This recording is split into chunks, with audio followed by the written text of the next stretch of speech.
জুলাই বিপ্লবের পর সারা দেশে যে উত্তেজনা তৈরি হয়েছিল, হাসিনার 15 বৎসরের স্বৈরাচারী শাসনের পর এই রক্তক্ষয়ী গণ অভ্যুত্থান ঘটে যায় বাংলাদেশে। তারপর এত সুষ্ঠুভাবে যে নির্বাচন হতে পারে সেটা ছিল কল্পনাতীত।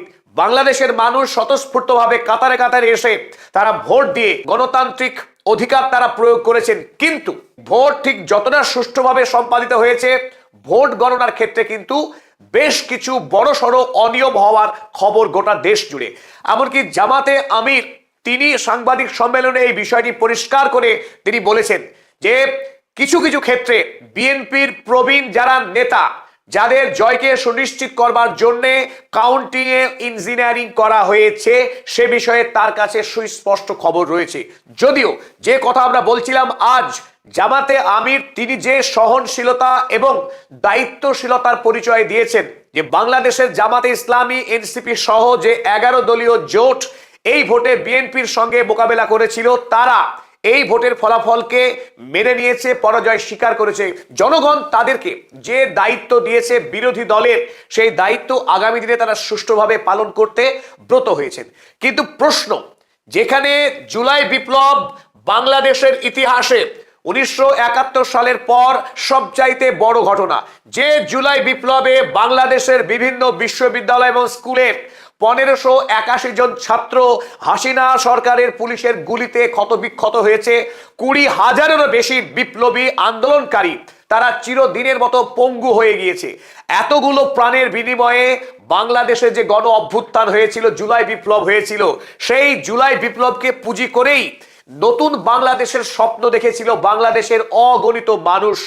তারপর এই নির্বাচন, এবং এই নির্বাচনে বিএনপির এই ভূমিধস বিজয়, সে মানুষের ভোটেই হোক কিংবা ভোট গণনায় কারচুপিতেই হোক, এখন এটাই সত্য যে বিএনপি ক্ষমতায় যাচ্ছে। আগামী সোমবার কিংবা মঙ্গলবার তারেক রহমান বিএনপির পক্ষে প্রধানমন্ত্রী হিসেবে শপথ গ্রহণ করতে চলেছেন, এবং তারই সাথে বিএনপি দলের প্রবীণ নেতৃত্ব মির্জা আব্বাস, লুৎফুজ্জামান বাবর, সালাউদ্দিন এবং মির্জা ফখরুল আলমের মতো নেতারা তারা হেভিওয়েট প্রার্থী হিসেবে ভোটে জয়লাভ করেছেন, এবং তারা আগামী দিনে নিশ্চিতভাবেই বাংলাদেশের বড় বড় মন্ত্রিত্বের পোর্টফোলিও তারা লাভ করবেন। এইখানেই প্রশ্ন সব থেকে বড় আকার ধারণ করে, যাদের নামে এতদিন বাংলাদেশে ভুরি ভুরি দুর্নীতি, সন্ত্রাস, একাধিক অভিযোগ, সেই কালিমা লিপ্ত রাজনৈতিক নেতৃত্ব, অতীতে যাদের নামে কোর্টে থানায় অসংখ্য মামলা ঝুলেছিল, যারা সীমাহীন দুর্নীতির দায়ে অভিযুক্ত, সেই নেতৃত্বই নতুন করে বাংলাদেশ পরিচালনার দায়িত্বভার গ্রহণ করতে চলেছেন। তাহলে জুলাই বিপ্লবের তাৎপর্য কোথায় গিয়ে থাকলো? বাংলাদেশে আগামী দিনে আর কোনোদিনও স্বৈরাচারী শাসকের যাতে জন্ম না হয়, দেশের মানুষের টাকা অন্যায় করে চুরি করে বিদেশে যাতে আর হাওলা না হয়ে যায়, দেশের মানুষকে যেন পুলিশের হাতে গুলি খেয়ে অন্যায়ভাবে মরতে না হয়, তার জন্যই তো আন্দোলন করেছিলেন এই ছাত্র যুবরা।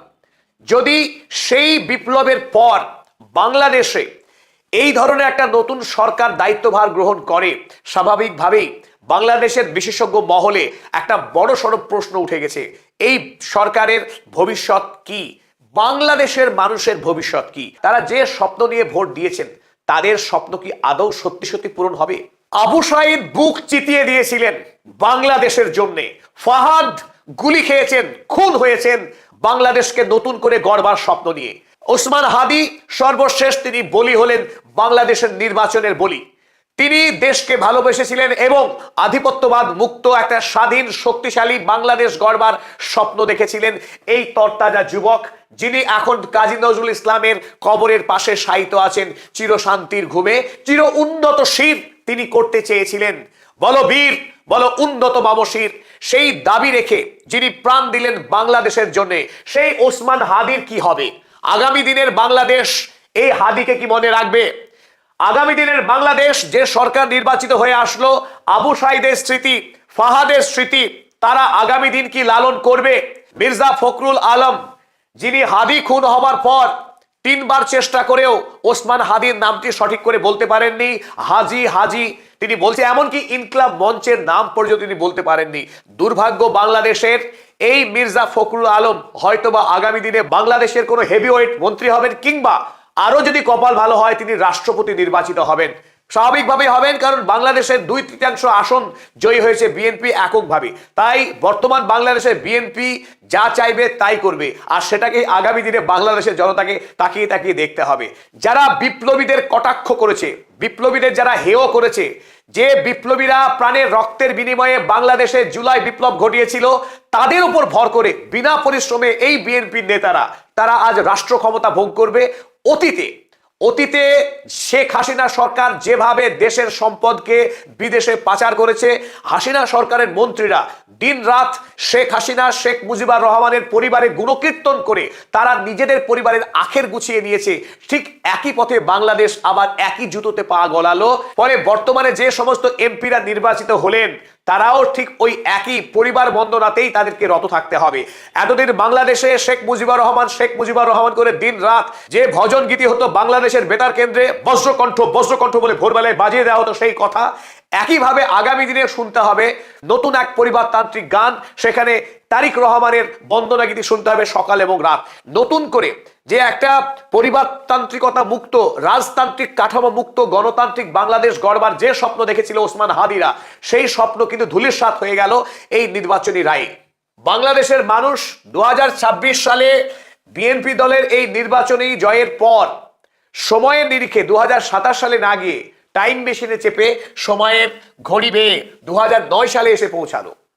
ঠিক যেভাবে শুরু হয়েছিল বাংলাদেশের রাজনীতিকে সমস্ত ক্ষমতা কুক্ষিগত করা এবং সন্ত্রাস, চাঁদাবাজি, জুলুম, বৈষম্য যেভাবে আতুর ঘরে পরিণত হয়েছিল বাংলাদেশের সরকার এবং বাংলাদেশ জুড়ে, সেই একই পথে এগোচ্ছে বাংলাদেশের ভবিষ্যৎ বলে আশঙ্কা করা হচ্ছে বিশেষজ্ঞ মহলে।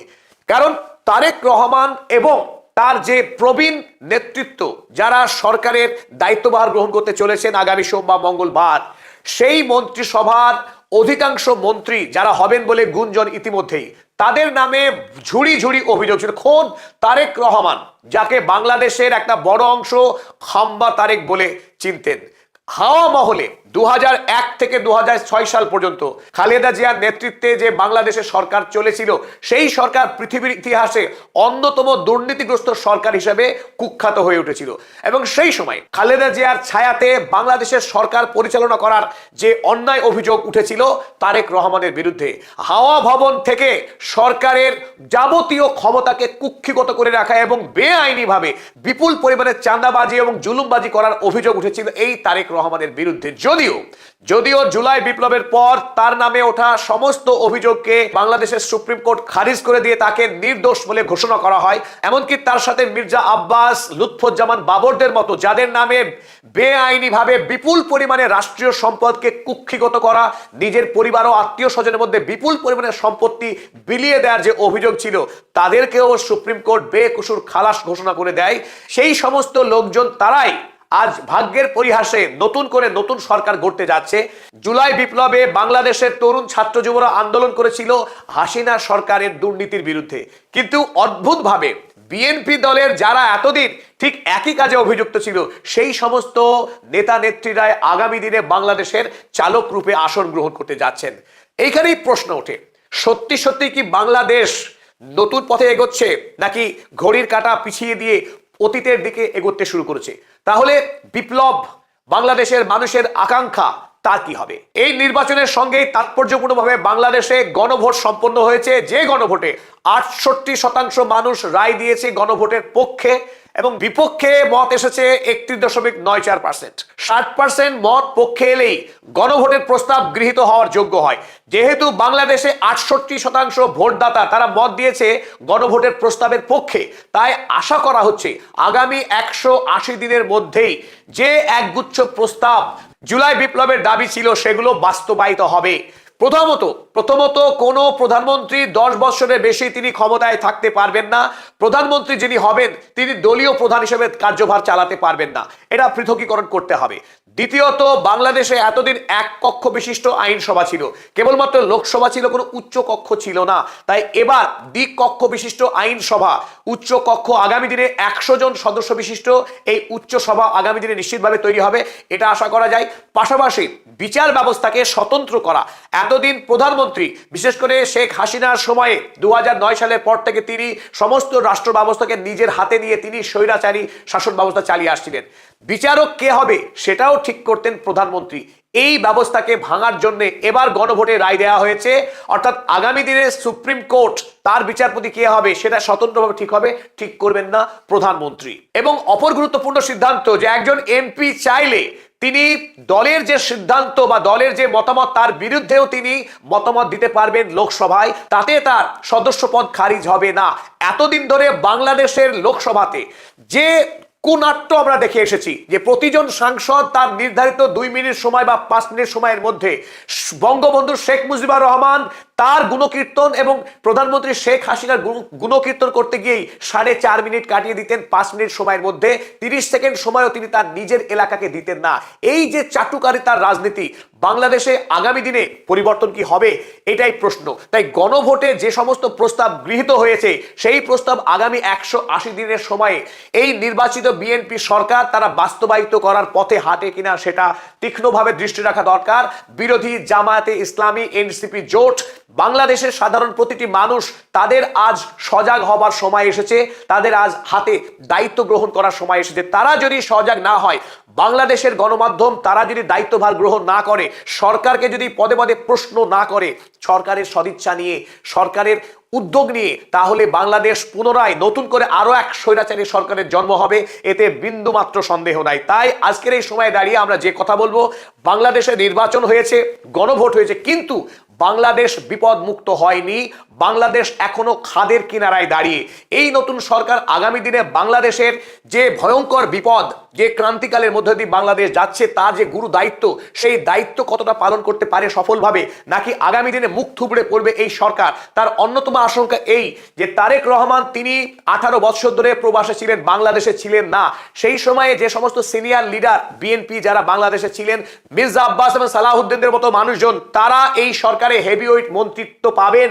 তারা তারেক রহমানকে কিভাবে নিয়ন্ত্রণ করবেন, কিংবা তারেক রহমান স্বাধীন প্রধানমন্ত্রী হিসেবে তার কার্যনির্বাহ করতে পারবেন কিনা সেটা দেখার বিষয়। আশঙ্কা এই যে তারেক রহমান যেহেতু তিনি বাংলাদেশ সম্পর্কে এখন পুরোপুরি ওয়াকিবহাল নন, তার উপরে অন্যায় প্রভাব বিস্তার করে একে ভুল পথে পরিচালিত করে কিনা ব্যক্তি স্বার্থে এই সমস্ত পুরনো মন্ত্রীরা তা দেখার। তবে এইখানে আশঙ্কা করা হয় যে ইতিমধ্যেই তারেক রহমান যে প্রস্তাব দিয়েছেন, বাংলাদেশে চাইলে শেখ হাসিনার পুত্র জয় আগামী দিনে বাংলাদেশে এসে রাজনীতি শুরু করতে পারে। আমরা ইতিমধ্যে জানি যে আওয়ামী লীগ দল যদিও সরাসরি এই নির্বাচনে অংশগ্রহণ করেনি, কিন্তু তাদের একটা বড় অংশ বিএনপি দলে যোগদান করে বিএনপির জয়কে সুনিশ্চিত করার পথে অনেক বড় ভূমিকা পালন করেছে। তাই আগামী দিনে জামাতে ইসলামী দলের পক্ষে যেটা আশঙ্কা, এই মুহূর্তে বাংলাদেশ এই বিএনপির বিপুল জয়ের ফলে নতুন করে আবারও কোন স্বৈরাচারী সরকারের জন্ম দেওয়ার পথে হাঁটছে কি? যদি তাই হয় তাহলে শেখ হাসিনার জয় হলো। এই নির্বাচন সত্যিকারের বাংলাদেশের মানুষের জয় হিসেবে সুনিশ্চিত হতে পারল না। কারণ বড়সড় আশঙ্কা, বাংলাদেশ এই সমস্ত দুর্নীতিগ্রস্ত মন্ত্রী যাদের নামে অতীতে ভুরি ভুরি অভিযোগ ছিল, তারা যদি দায়িত্বভার গ্রহণ করে, তাহলে শেখ হাসিনার শাসনের সঙ্গে বর্তমানে নতুন সরকারের শাসন খুব যে আলাদা কিছু হবে তা অনেকেই মনে করছেন না। তাছাড়া তৃতীয় আশঙ্কা এই যে তারেক রহমান যদিও তিনি নিজে নতুন করে নতুন সংকল্প নিয়ে বাংলাদেশ গড়ার কথা ইতিমধ্যেই বলেছেন, আই হ্যাভ এ প্ল্যান বলেছেন, ফ্যামিলি কার্ড চালু করার কথা বলেছেন, বাংলাদেশে বিপুল পরিমাণে কর্মসংস্থান সৃষ্টি করা, ভারতবর্ষের সঙ্গে সম্পর্ককে উন্নত করা, একাধিক প্রস্তাব তিনি দিয়েছেন। কিন্তু আশঙ্কার জায়গা হলো মির্জা আব্বাস এবং লুৎফুজ্জামান বাবরের মতো প্রবীণ যারা নেতা এই মুহূর্তে বাংলাদেশে যারা দাপিয়ে রাজনীতি করছেন বিএনপির পক্ষে, তারেক রহমান বয়সে তাদের থেকে জুনিয়র এবং দীর্ঘদিন তিনি দেশে না থাকার ফলে দেশ সম্পর্কে তিনি অতটা ওয়াকিবহাল নন।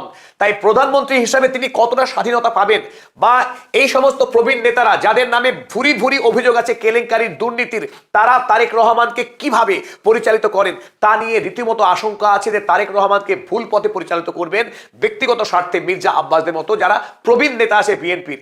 এই সমস্ত চাপকে কাটিয়ে আগামী দিনে বিএনপি দল নতুন বাংলাদেশ গড়া, উন্নত শক্তিশালী স্বাধীন বাংলাদেশ গড়ার ক্ষেত্রে কতখানি কাজ করতে পারে, যে উদ্দেশ্য নিয়ে জুলাই বিপ্লব, যে উদ্দেশ্য নিয়ে এতগুলো শহীদ তাদের বুকে রক্ত ঢেলে দিল বাংলাদেশের জন্য, সেই বাংলাদেশ আদৌ আগামী দিনে সুনিশ্চিত হচ্ছে কিনা সেই বিষয়ে জামাতে ইসলামের কাজ শেষ হয়নি, তাদের দায়িত্ব শেষ হয়নি। যদিও তারা বিজয়ী হয়ে প্রধানমন্ত্রী কিংবা শাসকের আসনে বসতে পারেনি, কিন্তু বিরোধী আসনে থেকেই বাংলাদেশকে সঠিক দিশা দেখানো এই মুহূর্তে সবচেয়ে গুরু দায়িত্ব হিসেবে বর্তালো জামাতে ইসলামের কাঁধে।